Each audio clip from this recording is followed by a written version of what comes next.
Hello বন্ধুরা, কেমন আছো সবাই? আশা করি তোমরা খুবই ভালো আছো। মীনাক্ষীর নতুন একটি রেসিপিতে তোমাদের সবাইকে স্বাগত। আজ আমি তোমাদেরকে চিলি চিকেনের একটা চটজলদি রেসিপি শেয়ার করব, যেটা পরম্পরাভাবে বানানো হয়, একদমই না, একটু অন্যরকম। তো দেখো রেসিপিটা। আমি বোনলেস চিকেন পাতলা পাতলা স্ট্রিপড করে কেটে নিয়েছি। সেটাকে নুন, গোলমরিচ আর একটু সয়া সস দিয়ে মিনিট পুরনো জাস্ট এরকম রেখে দেবো। তারপরে আমি একটু রসুন বাটা, একটু আদা বাটা আর ময়দা দিয়ে ওটাকে জাস্ট কোট করে নেব। এটা এবার থাকবে 15 মিনিটসের জন্য। 15 মিনিট বাদে এবার আমি এর মধ্যে মেশাবো রসুন বাটা, আদা বাটা আর 1 টেবিল চামচ ময়দা।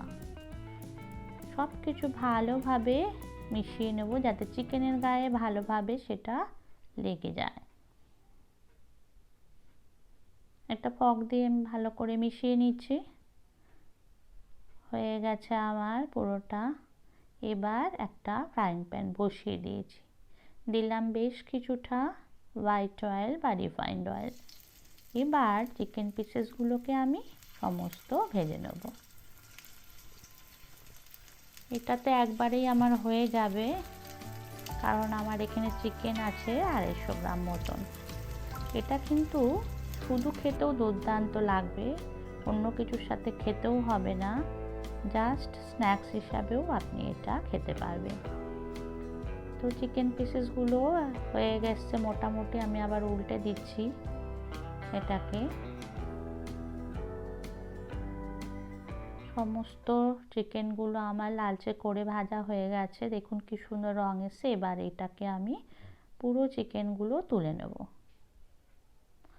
এবার চিকেন তুলে নেওয়ার পর ওই তেলের মধ্যেই আমি বেশ কিছুটা রসুন কুচি ছেড়ে দিলাম।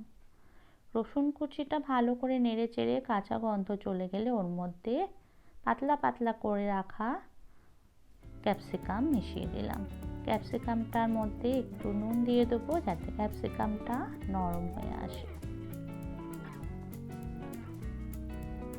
অল্প ভাজা ভাজা হলে এটা কিন্তু বেশি গলানো যাবে না, একটু ক্রাঞ্চি থাকবে ক্যাপসিকামগুলো। এর মধ্যে মেশালাম সয়া সস। এবার এর মধ্যে দেবো চিলি সস আর দেবো টমেটো কেচাপ। সব কিছু ভালো করে মিশিয়ে নিয়ে আমি এর মধ্যে মেশাবো চিকেন স্টক।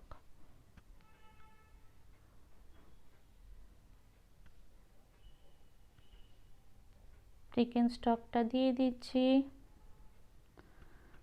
অল্প একটু চিকেন স্টক দিয়ে দিলাম, খুব ভালো করে মিশিয়ে নিচ্ছি। এবার একটু ফুটে উঠলেই সমস্ত চিকেন পিসেসগুলো মিশিয়ে দেব।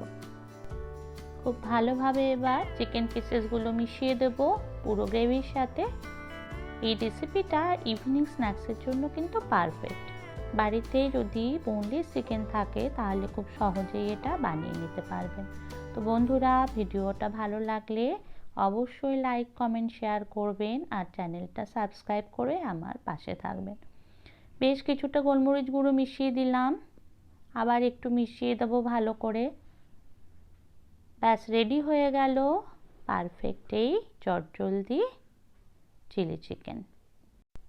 লাস্টলি এটাকে গার্নিশিং করব স্প্রিং অনিয়ন, একটু সেসামি সিড আর একটু জিঞ্জার কুচি করে কাটা।